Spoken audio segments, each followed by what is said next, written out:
Hey guys, here to do another review today. This was a request from Solid Snake Prime 501, and he saw one of my good friends who I'm subscribed to, I Love Mess. He saw the review on Apeface, and he would ask me to do a review as well because he loved I Love Messes so much, and I would check his out if I were you as well. So you know. Anyway, this is Apeface. This is Apeface in his jet mode. He's a Headmaster triple changer, and because he's a Headmaster triple changer, he does come with a few problems. But I'll start off with the jet mode first because it's probably the most accurate. It's not my favourite personally, but it is one of the better looking ones, to be honest. As you can see, you've got the wings here, a nice translucent green bit on the top, and that's it. Basically, well, bits of grey, white, and a few bits of purple. It's a nice looking plane. Only problem is you have to shove his gun. If you're gonna shove it anyway, you have to shove it either on this side, or in this side, or in his hands.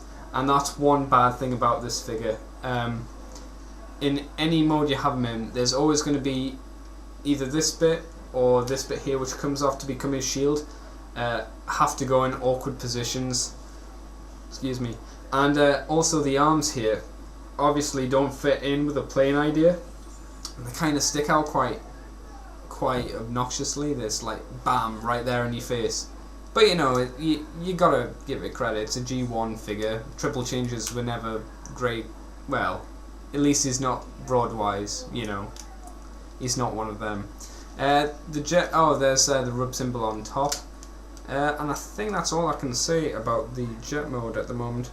Not a great jet mode, but it's all right. I'm gonna transform Apeface into his ape mode and get back to you in a moment. So see you then. And we're back, guys, and here is Apeface in his ape mode. Personally, I like his ape mode. I think it's quite nice. It's a bit fat and chunky, but that's what you should be if you're a big gorilla thingy. Again, as you can see, the arms kind of stick out at a crappy angle, so they're very obvious. And also, if you look at him from the side, the jet bit hangs quite a lot, and it kind of pulls the head away from where it should be centered, which is a bit of a bad thing. But I like this mode because mainly because I think it's quite a nice looking robot gorilla. If you look at the head there, it's not Beast Wars styled at all. It's very robotic head. It's a very robotic head with all the angles and the screws and the little bits of detail they've got on it. Range of movements, he can turn his arm around to there before it gets trapped by the arm, and it kind of bends at the elbow a little bit, but it only bends up to there, and his little paws move a little bit as well. His legs do move, and his feet move as well. Not a lot though. I'll show you with the right foot. And because he's quite back heavy, it can lead to some problems balancing him in this mode. This is why I don't balance him. And if you have him with his feet like this, his head does look a bit too much towards the ground and you can't adjust it at all.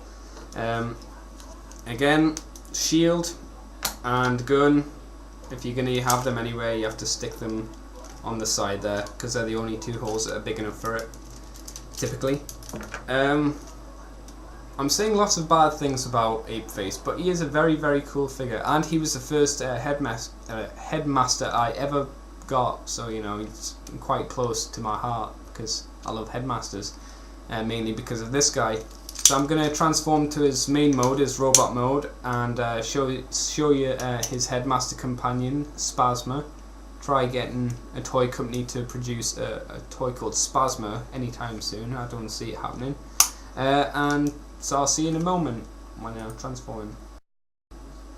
And we're back for the final time, guys. I forgot to apologise for the lighting, but it's dark outside and the lighting in this room is shite. So, you know, I have to put up with it. But anyway, this is Spasma, the head, obviously, for our triple changer friend here. One thing I have noticed recently, his arms are a lot longer than, say, Hardhead's companion here. I can't remember off the top of my head, and I don't really care at the moment. I'm just going to compare the arm lengths.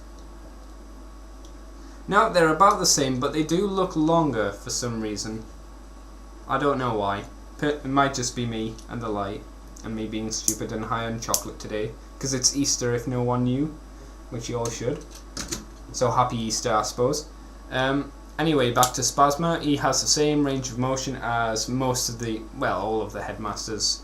Little bits in the legs that move forward and slightly back. His arms both move forward, and I've noticed it's a lot easier with Spasma, maybe because the screw in his center where the back of the ape's head is maybe a little bit loose, so it gives you a bit more range of motion with the little arm.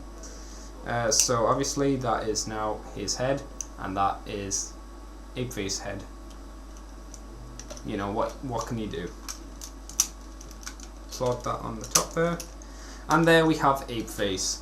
Now, one thing again that is a bit bad about this figure is this lumpy jet bit at the back, and the only way I've been able to get it so it doesn't flop down is to use the ape feet here, flip them down so it kind of holds it in place, otherwise it'll just fall down between his legs and not look quite right. Excuse me. Movement consists of legs going forward, well, to a point, and bending at the knee. They don't go back at all, they're completely stuck backwards. And if you're not careful and you nudge these, then it comes loose again. The arms twist all the way around. Well, they twist to there and they get stuck there, and the head doesn't move. So, you know, typical kind of movement for a Generation 1 character. And if you cared, that is his speed, intellect, and strength, I think. Not in any particular order. He is a very nice figure. He does. In my opinion, I think he looks very nice. One other small problem, apart from his arms being a bit small in the middle, is he's got a very slim waist. What you need to do really is pretend that this is part of his body as well. Otherwise, he's just looking very, very anorexic, especially for a giant gorilla. So, you know. Apeface is definitely worth a buy, and it's been so long since I've had Apeface. Since I bought Apeface, I have no idea how much he cost. But I would say it's definitely worth it. One, because there are only a couple of kind of triple changing Headmasters out there, and him and Snapdragon are easily cheaper than Maximus or Scorponok, so you know. And he's got these very nice looking Decepticon colours. You can easily tell he's a Decepticon, and I love Decepticons. So I hope this was an okay review for your Solid Snake Prime 501. And I hope this was okay for me to do this Isle of Mess. Again, check out his stuff. He's very good, very funny. Apparently looks like a hobbit. You know, whatever. So thanks again, guys, and I'll see you later.